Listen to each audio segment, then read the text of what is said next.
আসসালামু আলাইকুম রহমতুল্লাহি ওয়া বারাকাতুহু। ভাই বোন, যে যেখান থেকে দেখছেন, কাছে কিংবা দূরে, মোবাইল, ল্যাপটপ, টেলিভিশন কিংবা কম্পিউটারে, সকলকে আন্তরিক মোবারকবাদ জানাচ্ছি। যারা দেখছেন, আল্লাহ সকলকে রহমতের চাদরে জড়িয়ে রাখুন।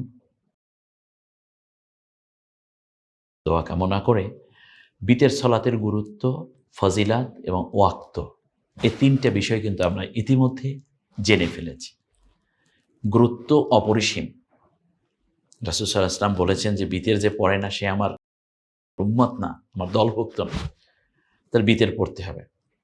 বিতের কোনো ওয়াক্তে পড়তে হবে, ঈশা নামাজের পরপর, মধ্যরাতে অথবা শেষ রাতে।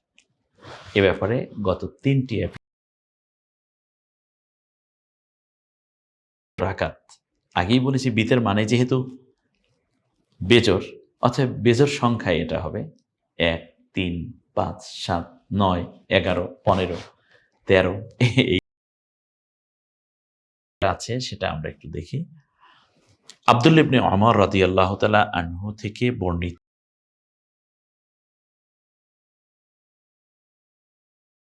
অর্থাৎ তাহাজ্জুদ নামাজ কিংবা অবসর নিতে চাইবে তখন ১ রাকাত পড়বে।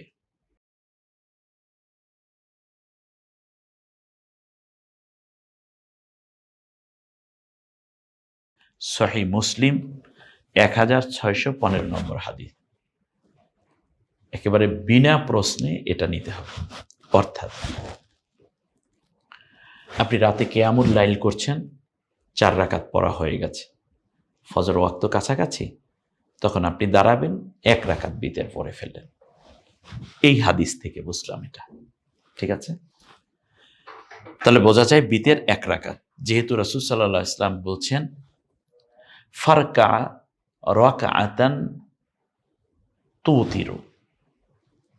তুতিরু লাকা মা সাল্লাইতা।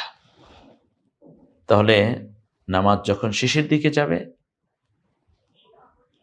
তখন তোমরা নামাজ থেকে অবসর নেবে যখন, তখন তুতিরু লাকা মা সাল্লাইতা, তুমি রাকআতান ১ রাকাত নামাজ পড়ো, বিতের হয়ে যাবে। অপরদিকে নামাজ ২ রাকাত করে পড়ে এসে, এখানে রাকআতান বলে রাসূল সাল্লাল্লাহু আলাইহি ওয়াসাল্লাম ১ রাকাতকে ইন্ডিকেট করেছেন। তাহলে বোঝা যায় বিতের সলাত হলো ১ রাকাত। কার জন্য? যে রাতের নামাজ পড়বে, শেষবারে ১ রাকাত পড়ে। এটাকে ৩ রাকাতও পড়া যায়। আমরা একটু দেখি ৩ রাকাত। দেখুন, এটা হচ্ছে সুনান আত-তিরমিজির ৪৩২ নম্বর হাদিস। আনা আলিয়্যিন ক্বালা কানা রাসূলুল্লাহি সাল্লাল্লাহু আলাইহি ওয়াসাল্লাম ইউতিরু বিসালাতিন। রাসূল সাল্লাল্লাহু আলাইহি ওয়াসাল্লাম ৩ রাকাত বিতরের নামাজ পড়তেন। হ্যাঁ, তাহলে এখানে আমরা যে জিনিসটা জানলাম, তাহলে রাসূল সাল্লাল্লাহু আলাইহি ওয়াসাল্লাম ৩ রাকাত বিতরের নামাজ পড়তেন। আলী রাদিয়াল্লাহু তাআলা আনহু থেকে বর্ণিত হাদিস। আমরা এরপরে আবার চলে আসি আয়েশা রাদিয়াল্লাহু তাআলা আনহা থেকে বর্ণিত, রাসূল সাল্লাল্লাহু আলাইহি ওয়াসাল্লাম এর রাতের নামাজের সংখ্যা ছিল ১৩ রাকাত। এর মধ্যে ৫ রাকাত তিনি বিতের পড়তেন। তাহলে তাহাজ্জুদ পড়তেন ৮ রাকাত, আর ৫ রাকাত তিনি বিতের পড়তেন। কে বলছেন? রাসূল সাল্লাল্লাহু আলাইহি ওয়াসাল্লামের প্রিয়তমা স্ত্রী উম্মাহাতুল মুমিনিন আয়েশা সিদ্দিকা রাদিয়াল্লাহু তাআলা আনহা। তাহলে ৫ রাকাতও বিতের আছে। এর আগে আলী রাদিয়াল্লাহু তাআলা আনহু থেকে জানলাম ৩ রাকাত।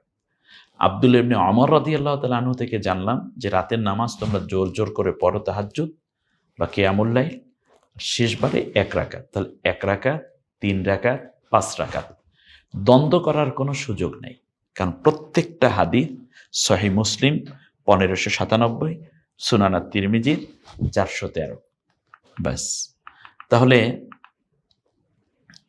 এখানে আরও দলিল আমি আনার চেষ্টা করেছি। সেটা হচ্ছে আব্দুল্লাহ ইবনে ওমর রাদিয়াল্লাহু তাআলা আনহু থেকে বর্ণিত। তিনি বলেন রাসূল সাল্লাল্লাহু আলাইহি ওয়াসাল্লাম রাতে ২ রাকাত করে নামাজ আদায় করতেন।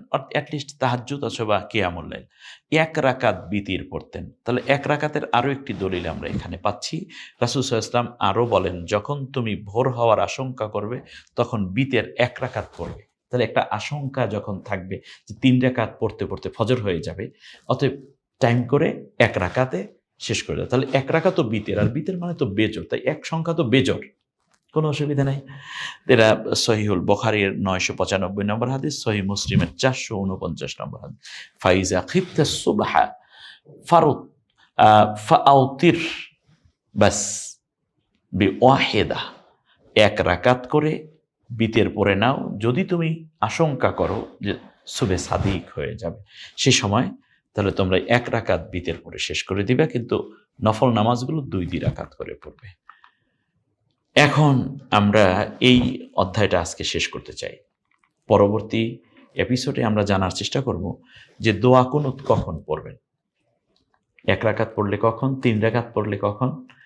এরপরে জানার চেষ্টা করব 2 রাকাতের পরে আমরা বসবো কি বসবো না। এই খুব চমৎকার একটি পর্ব নিয়ে পরবর্তী এপিসোডে ইনশাআল্লাহ আপনাদের সামনে আমি আসব। আমাদের সাথে থাকুন, বুঝে নিন নিজের ইবাদত কত সুন্দর করে সাজানো যায়। আমরা যখন নিজের জামাটা বানাতে যাই তখনও কিন্তু অনেক মেপে জুপে সুন্দর করে আরেকটু cutting, pasting, fitting, setting, embroidery, বোতাম, এগুলো সুন্দর হয় কিনা। যখন পোশাক কিনতে যাই তখন আমরা ম্যাচিং করে কেনার চেষ্টা করি, কাপড়ের কোয়ালিটিটা দেখি, কিন্তু আপনার নামাজের কোয়ালিটিটা, নামাজের সৌন্দর্যটা অবশ্যই কোরআন এবং সুন্নাহ থেকে দেখে নিতে হবে। কোনো কৃপণতা করা যাবে না, এবং এই ক্ষেত্রে কোনো ছাড় দেওয়ারও সুযোগ নাই। তার কারণ এটা শ্রেষ্ঠ ইবাদত, এবং এই ইবাদত আমার পরকালে জান্নাতে নিয়ে যাবে। সুবহানাল্লাহি বিহামদিহি। আল্লাহ রাব্বুল আলামিন আমাদেরকে পরবর্তী এপিসোডে আরও সুন্দর বাকি কথাগুলো জেনে সুন্দরভাবে, সহিভাবে, শুদ্ধভাবে, আন্তরিকতার সাথে নামাজে মনোনিবিষ্ট হওয়ার তৌফিক দান করুন। আমিন। আসসালামু আলাইকুম ওয়া রাহমাতুল্লাহি ওয়া বারাকাতুহু।